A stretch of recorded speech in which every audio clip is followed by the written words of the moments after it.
இன்றைக்கி நம்ம செய்வது இறால் கிரேவிங்க. இறால் க்ளீன் பண்ணி கொடுத்துருக்காங்க. இருந்தாலும் அதில் கருப்பருப்பாக உள்ள நீட்டாக இருக்குங்க. அதை மட்டும் நம்ம க்ளீன் பண்ணி எடுத்துக்கணும்.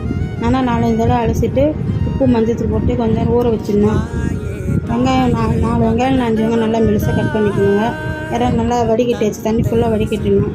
ஒரு வானலில் போட்டு வெங்காயம் கட் பண்ணி வெங்காயம் அப்படியே போட்டுடலாங்க. மஞ்சத்தூள் 1/2 ஸ்பூன், உப்பு தேவையான போட்டுக்கலாம். மிளகாத்தூள் நம்மளுக்கு காரமாக வேணுன்னா 1 ஸ்பூன் போனால் இல்லை 1 ஸ்பூன் போட்டால் போதுங்க. அப்படியே மூடி வச்சிடணும். சிம்மில் வைக்கணும். போதுங்க. சிம்மில் வச்சு நல்லா கிரேவி அதுலேருந்தே தண்ணி வரும். நம்மளுக்கு தண்ணியே ஊற்ற தேவையில்லை. அதில் இருக்கிற கிரேவி சிம்மில் வச்சு ஒரு 20 மினிட்ஸ் அப்பப்போ கிண்டி விட்டுட்டே இருக்கணும். நம்ம பாருங்கள். இன்னும் கொஞ்சம் இப்போ எண்ணெய் ஊற்றணுங்க. ஒரு 1/2 கப் எண்ணெய் ஊற்றினோன்னா நல்லா கிரேவி கம்மியாக வச்சு பின்னி மூடிடுங்க. சிம்மில் வச்சுட்டு நல்லா கொதிக்க அந்த எண்ணெயிலையும். அதுதான் கிரேவி ரெடி ஆகிடுச்சிங்க. சூப்பராக இருக்கும் சாப்பிட்றதுக்கு. எங்கள் சேனல் பிடிச்சிருந்தா சப்ஸ்கிரைப் பண்ணி லைக் பண்ணுங்கள்.